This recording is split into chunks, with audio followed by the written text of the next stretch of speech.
মই কৃষ্ণ কুমাৰ দাসে সকলোকে পুনৰবাৰ এই শ্ৰেণীলৈ স্বাগতম জনাইছো আৰু জনাবলৈ পাই মই সুখী হৈছো যে আমি নৱম শ্ৰেণীৰ বাবে এক পাঠদান লৈ আহিছো, এক বেটছ লঞ্চ কৰিছো। যি বেটছত নৱম শ্ৰেণীৰ বাবে যিসমূহ পাঠ্যক্ৰমৰ লগত জড়িত যিসমূহ টপিক আছে, যিসমূহ বিষয় আছে, সেই বিষয়সমূহ অতি ভালদৰে ডিছকাছ কৰা হ'ব। অৰ্থাৎ এটা সম্পূৰ্ণভাৱে এটা বেটছ আৰম্ভ কৰা গৈছে। হয়তো অসমত এইটো প্ৰথমবাৰৰ বাবে হৈছে যে সম্পূৰ্ণ বেটছ এটা সেশ্যন আমি বিনামূলীয়াভাৱে দি আছো। কিন্তু ইয়াত এটা কথা আহি পৰিব যে এই বেটছটোৰ যিটো সফলতা হাৰ হ'ব সেইটো নিৰ্ভৰ কৰিব কেৱল আপোনালোক বা আমাৰ ওপৰত নহয়, এইটো নিৰ্ভৰ কৰিব দুইটাৰে সম্পৰ্কৰ ওপৰত। গতিকে পলম নকৰি এই বেটছটো কেনেকুৱা ধৰণৰ হ'ব আমি কথা পাতিবলৈ গৈছো। ইতিমধ্যে মই কৈছো যে নৱম শ্ৰেণীৰ বাবে এটা বেটছ লৈ আহিছো, যিটো বেটছত আমি সকলোৱে এইকেইটা ছাবজেক্ট অৰ্থাৎ গণিত, অসমীয়া, বিজ্ঞান, সমাজ বিজ্ঞান আৰু ইংৰাজী এই পাঁচটা বিষয় যিসমূহ টপিক ডিছকাশ্যন হয় বা বিষয়সমূহৰ যিসমূহ আমাৰ আলোচনা, লগতে Q&A অৰ্থাৎ প্ৰশ্ন উত্তৰ আলোচনা, ডাউট ক্লিয়াৰিং, যিকোনো ধৰণৰ ডাউট যদি আপোনালোকৰ মনত আছে এই টপিকসমূহক লৈ অৰ্থাৎ এই বিষয়সমূহৰ লগত জড়িত সেইসমূহ আমি ডিছকাছ কৰি লগতে পেপাৰ সলভিং অৰ্থাৎ কাউন্সিলিং। যদি আপোনালোকে এই শ্ৰেণীৰ লগত আগৰ পৰা জড়িত হৈ আছে বা আমাৰ যে ভিডিঅ'সমূহ চাই আছে হয়তো গম পাইছে যে এই যিসমূহ পেপাৰ সলভিং বা ডাউট ক্লিয়াৰিং এনেকুৱা ধৰণৰ সেশ্যন আমি যেতিয়া ওৱান শ্বট আমি চিৰিজ লৈছো প্ৰথমবাৰৰ বাবে ইউটিউবত আপোনালোকৰ সন্মুখত এই মঞ্চত আমি আগতে কৰিছো, যাতে এইবাৰৰ যিসমূহ মেট্ৰিকৰ শিক্ষাৰ্থী সেই শিক্ষাৰ্থীসমূহৰ বাবে অকণমান নিজৰ প্ৰস্তুতিটো আৰু ভাল হ'ব পাৰে। সেই লক্ষ্যসমূহে লৈ আমাৰ লক্ষ্য একেটাই, মই আগতে কৈছো যে আপোনালোকৰ যিটো সফলতা হ'ব তাতে সেইটোৱে আমালোকৰ লক্ষ্য। লগতে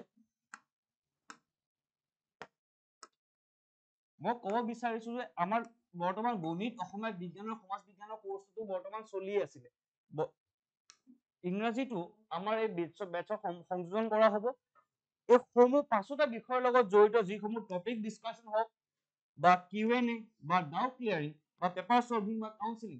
কাউন্সিলিং বুলি কোৱাৰ লগে লগে আমি বিভিন্ন ধৰণৰ সেশ্যন লৈ আহিম, যিসমূহ হয়তো এগৰাকী শিক্ষাৰ্থীৰ যিসমূহ মানসিক কথা বা মানসিক চাপৰ লগত জড়িত যিসমূহ বিষয়বস্তু সেইখিনি আমি আপোনালোকক দাঙি ধৰিম। ইতিমধ্যে আমি এটা পডকাষ্ট আপোনালোকৰ মাজত আনিছিলো, য'ত মেট্ৰিকৰ আগে কিদৰে এগৰাকী শিক্ষাৰ্থী নিজৰ মানসিক চাপৰ পৰা মুক্ত হৈ ভালদৰে নিজৰ প্ৰস্তুতি চলাব পাৰে। গতিকে এইটো অতিকে গুৰুত্বপূৰ্ণ বিষয়, যাতে কাউন্সিলিং বুলি কোৱাৰ লগে লগে কাৰো একো ডাউট আহি নাযায়, সেইবাবে মই এই পইণ্টটো বহলাই কৈ দিছো। লগতে যিকোনো ধৰণৰ টপিক হওক, তেওঁলোকৰ লগত জড়িত প্ৰশ্ন উত্তৰ, সেইসমূহ গোটেইকেইটা পাঁচোটা ছাবজেক্টৰ বাবে আমি আপোনালোকৰ আগত লৈ আহিম।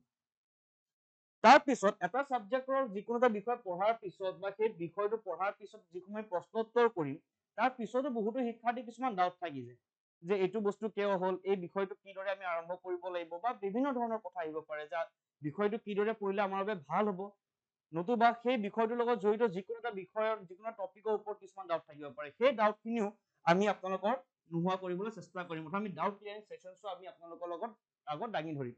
তাৰপিছত পেপাৰ সলভিং, যেতিয়া আমাৰ টপিক ডিছকাশ্যন হৈ যাব, আমাৰ Q&A অৰ্থাৎ প্ৰশ্ন উত্তৰখিনি হৈ যাব, আমাৰ ডাউট ক্লিয়াৰিং সেশ্যনসমূহ হৈ যাব, অৰ্থাৎ আজিৰ পৰা প্ৰায় 6-7 মাহৰ পিছত আমি কি আৰম্ভ কৰিম? Paper solving. এইটো এটা দীঘলীয়া যাত্ৰা, এটা দূৰদৰ্শী পদক্ষেপ লৈ আমি আগবাঢ়ি আহিছো, য'ত অহা বছৰ আপোনালোকৰ যিটো পৰীক্ষা হ'ব গৈ আছে নৱম শ্ৰেণীত, সেইটো আপোনালোকে যাতে ভালদৰে উত্তীৰ্ণ হ'ব পাৰে, তাৰ বাবে এই পেপাৰ সলভিংটো অতিকৈ আমাৰ কি হ'ব? গুৰুত্বপূৰ্ণ হ'ব। কিয়নো আমি দেখিবলৈ পাইছো যে যোৱা প্ৰিভিয়াছ ইয়েৰ কুৱেশ্যন অৰ্থাৎ পূৰ্বৱৰ্তী বছৰৰ যিসমূহ প্ৰশ্ন উত্তৰ বিশ্লেষণ আমি কৰিছিলো ক্লাছ 10ত, সেইসমূহ অতিকৈ বাৰুকৈ ফলপ্ৰসূ হৈছে। কাৰণ আমি দেখিছো যে মেট্ৰিকৰ যিসমূহ কুৱেশ্যন আহিছে আমি ডিছকাশ্যন কৰা বিষয়সমূহৰ পৰাই আহিছে ক্লাছ 10ত। গতিকে এই পেপাৰ সলভিং টপিকটো আমি আৰু এটা কথা, পেপাৰৰ লগত জড়িত যিসমূহ প্ৰশ্ন হয় আমি যে টপিকটো ডিছকাছ কৰিম বা Q&A সমূহ যেতিয়া আমি আলোচনা কৰিম, তেতিয়াও আমি পূৰ্বৱৰ্তী বছৰৰ যিসমূহ প্ৰশ্ন আহিছে সেইখিনি আমি আপোনালোকক দাঙি ধৰিম। এনেকুৱা নহয় যে এটা বিষয় পঢ়াই আছো, সেই বিষয়ৰ লগত জড়িত যিসমূহ পূৰ্বৱৰ্তী প্ৰশ্ন আমি কেৱল 6-7 মাহ পিছতহে কৰিম, নহয়। যদি সেই টপিকটোৰ লগত জড়িত হৈ আছে সেই প্ৰশ্নসমূহো আমি আপোনালোকৰ আগত দাঙি ধৰিম, যাতে এইটো আপোনালোকে বুজিবলৈ সুবিধা পায় যে সেই টপিকটোৰ পৰা কেনেকুৱা ধৰণৰ প্ৰশ্ন আহিব পাৰে। সেইবাবে এই পেপাৰ সলভিংটো অতিকে জৰুৰী আমাৰ বাবে। গতিকে এই পাঁচোটা বিষয় আমি মনত ৰাখি এই পাঁচটা বিষয়ৰ লগত সংযোজন ঘটাই আমি এই বেটছটো আপোনালোকৰ আগত দাঙি লৈ আহিছো। এতিয়া ইমানখিনি বস্তু বহুতে হয়তো ভাবিছে ইমানখিনি বস্তু আমি কিবা মূল্য দিব লাগিব নে কিবাটোতো প্ৰাইচ থাকিব। হয়, এই গোটেইখিনি বস্তু এটা মূল্য আছে, আৰু সেই মূল্যটো হ'ল আপোনালোকৰ প্ৰতিশ্ৰুতি। এতিয়া সেই প্ৰতিশ্ৰুতিটো কি হ'ব?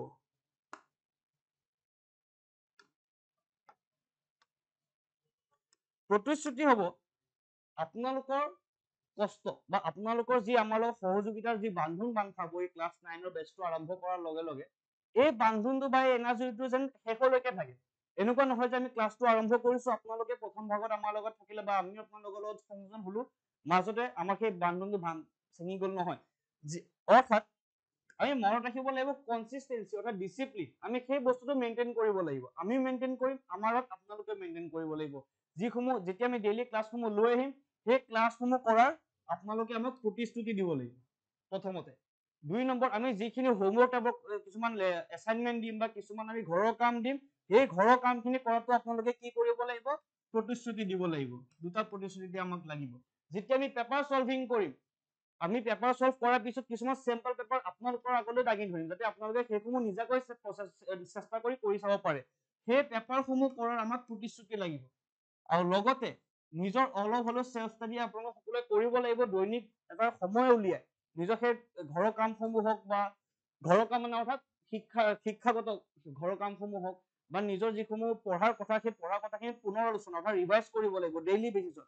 আজি কি পঢ়িলে পঢ়ি যদি থৈ দিয়ে কাইলৈ পৰহিলৈতো পাহৰিব পাৰে। অৰ্থাৎ ডেইলি যি পঢ়ি গৈছে ডেইলি পঢ়া বস্তুখিনি ডেইলি ৰিভাইজ কৰাৰ প্ৰতিশ্ৰুতি লাগিব। আৰু এই প্ৰতিশ্ৰুতি কেইটাই হ'ল আমাৰ এই কোৰ্চৰ মূল্য বা প্ৰাইচ। আমাক বেলেগকৈ একো দিব নালাগে, আমাক একো নালাগে, কেৱল কি লাগে আপোনালোকৰ ভাল ৰিজাল্ট। আপোনালোকৰ যদি ভাল ৰিজাল্ট হৈ যায় আমি বুজি পাম যে আমাৰ যি লক্ষ্য আছিলে সেই লক্ষ্যৰ প্ৰতি আমি আৰু এখোজ আগুৱাই গলো। গতিকে আৰু এটা কথা আহিব পৰিব যে এই বেটছটো আৰম্ভ কেতিয়াৰ পৰা হ'ব।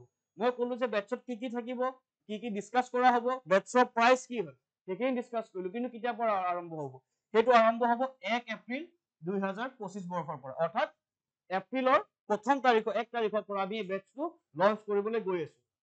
এইখিনিয়ে কথা আছিল মূলতঃ। ইয়াৰ পিছত এইসমূহ আমাৰ ছচিয়েল মিডিয়া হেণ্ডেল হয় অৰ্থাৎ ইনষ্টাগ্ৰাম, ফেচবুক। এতিয়া মই এটা কথা ক'ব বিচাৰিছো যে আপোনালোকে এইসমূহ বেছিকৈ সময় দিয়াটো ভাল নহয় কাৰণ এতিয়া পঢ়াৰ সময়। কিন্তু ইনষ্টাগ্ৰাম, ফেচবুক আৰু টেলিগ্ৰামত যদি জড়িত হৈ থাকে আমাৰ ই শ্ৰেণীৰ লগত জড়িত যিসমূহ নটিফিকেশ্যন হয় যিসমূহ জাননী হয় সেই জাননীসমূহ পাই থাকিব। লগতে ইউটিউবৰ যিটো চেনেল আছে তাতেতো আমি দি থাকোৱেই কিন্তু আমি কিছুমান হয়তো নটিফিকেশ্যন ইনষ্টাগ্ৰাম, ফেচবুকতো দিওঁ। সেইসমূহ যাতে আপোনালোকে আপটুডেট হৈ থাকিব পাৰে সদায় নিজাকে যাতে চাই থাকিব পাৰে তাৰ বাবে এই কিউআৰ সমূহ দিয়া হৈছে। সকলো এটা স্ক্ৰীনশ্বট লৈ ল'ব পাৰে এইটো পেজত যাতে এই কিউআৰ সমূহ স্কেন কৰি আপোনালোকে যথাক্ৰমে ইনষ্টাগ্ৰাম, ফেচবুক আৰু টেলিগ্ৰামত জইন হ'ব পাৰে। গতিকে শিক্ষাৰ্থীসকল এইখিনিয়ে কথা আছিলে। পুনৰবাৰ কৈছো যে আমি ওলাই আহিছো আপোনালোকৰ বাবে। এনেকুৱা নহয় যে আমাক কিবা লাগে, হয় আমাক লাগিব কি আপোনালোকৰ সহযোগিতা লাগিব। ক্লাছ 10ৰ যেতিয়া আমি ক্লাছ লৈ আহিছিলো প্ৰথমবাৰৰ বাবে তাৰপিছত আমি ক্লাছ 9ৰ ক্লাছখিনি লৈ আহিলো বহুত ভাল সহযোগিতা পাইছো আৰু তাৰ বাবে মই প্ৰত্যেকগৰাকী শিক্ষাৰ্থীকে ধন্যবাদ জ্ঞাপন কৰিছো আমাৰ সমূহ শ্ৰেণীৰ পৰিয়ালৰ ফালৰ পৰা। এতিয়া সময় আহি পৰিছে অন্য এক যাত্ৰাৰ বাবে, অন্য এক যুঁজৰ বাবে। এই যুঁজত আমাৰ সংগ্ৰাম চলি থাকিব প্ৰায় 1 বছৰ। 1 বছৰৰ বাবে যি সংগ্ৰাম আমি কৰি থাকিম ক্লাছ 9ৰ বাবে আমি সেই সংগ্ৰাম চলাই যাম কিন্তু তাৰে ফলাফল আমি এদিন হ'লেও পাম। কিন্তু এই যাত্ৰাত যাতে কোনো ভাগৰি নাযায় কাৰণ 1 বছৰীয়া যাত্ৰা, এক দীঘলীয়া যাত্ৰা, বহুতো হয়তো ভাগৰ লাগিব পাৰে, ভাগৰি নাযাব। মই কৈছিলো কি যে আমাক প্ৰাইচিং বেলেগকে নালাগে, আমাক কি লাগে আপোনালোকৰ প্ৰতিশ্ৰুতি লাগে কি ডিচিপ্লিনৰ। আমাক কি প্ৰতিশ্ৰুতি লাগে আপোনালোকে যে সদায় ৰিভাইজ কৰিব, ৰিভিজন কৰিব। আমাক প্ৰতিশ্ৰুতি লাগে আপোনালোকৰ সহযোগিতাৰ। গতিকে এইসমূহ প্ৰতিশ্ৰুতিহে হ'ল আমাৰ মূল্য এই কোৰ্চটো, বেলেগকে আমাৰ একো নালাগে। পুনৰবাৰ মই কৈছো কোৰ্চটো আমি লৈ আহিছো আপোনালোকৰ বাবে, আপোনালোকৰ লগত যাতে আমি সংযুক্ত হৈ আপোনালোকৰ যি ফলাফল সেই ফলাফল আৰু এখোজ আগুৱাই লৈ যাব পাৰো তাৰে আমাৰ প্ৰতিশ্ৰুতি। আৰু সেয়ে আমাৰ ধাৰণা, সেইটোৱে আমাৰ লক্ষ্য। গতিকে এইখিনিয়ে কৈ আজিৰ ভিডিঅ'টো মই দীঘলীয়া নকৰো। এই ভিডিঅ'টো মই এটা সমাপ্ত কৰিছো। আশা কৰো যেতিয়া আমি ক্লাছসমূহ আগুৱাই আপোনালোকৰ সন্মুখত দাঙি ধৰিম আপোনালোকে আমাৰ লগত সংযোজন হ'ব, আপোনালোকৰ সহযোগিতা আমি লাভ কৰিম। লগতে ক্লাছসমূহ আৰম্ভৰ পৰা শেষলৈকে যেতিয়া অৰ্থাৎ টপিক ডিছকাশ্যনৰ পৰা Q&A লৈকে অৰ্থাৎ Q&A পৰা পেপাৰ সলভিঙলৈ বা পেপাৰ সলভিঙৰ পিছতো যিসমূহ কাউন্সেলিং হ'ব সকলোতে আমি আপোনালোকৰ সহযোগিতা পাম। কিয়নো এই বস্তুখিনি আমি এতিয়া কৰি যাম আমি হয়তো আজি ফল নাপাম, আমি কাইলৈ ফল নাপাম, কিন্তু 6 মাহ 7 মাহ পিছত গম পাব যেতিয়া পেপাৰসমূহ সলভ কৰিব ৰিজাল্ট আপোনালোকে নিজে দেখিব যে কিয় আমি এই কোৰ্চটো কৰিবলগীয়া হৈছে বা কিয় আমি ডেইলি ৰিভাইজ কৰিবলগীয়া হৈছে বা ছাৰে সেই প্ৰতিশ্ৰুতিসমূহ কিয় আমাৰ পৰা বিচাৰিছিলে। আপোনালোকে সেই প্ৰতিশ্ৰুতিসমূহ বিচৰাৰ উত্তৰ 1 বছৰ পিছত আপোনালোকে নিজে পাব। গতিকে এইখিনিয়ে কৈ আজি মই ক্লাছটো সামৰিছো। ক্লাছ নহয় এটা সেশ্যন আছিলে যে আমি কিদৰে আমি বেটছ লঞ্চ কৰিম। এইখিনিয়ে কৈ মই আজি এই সেশ্যনটো সামৰিছো। সকলোকে বহুত বহুত ধন্যবাদ।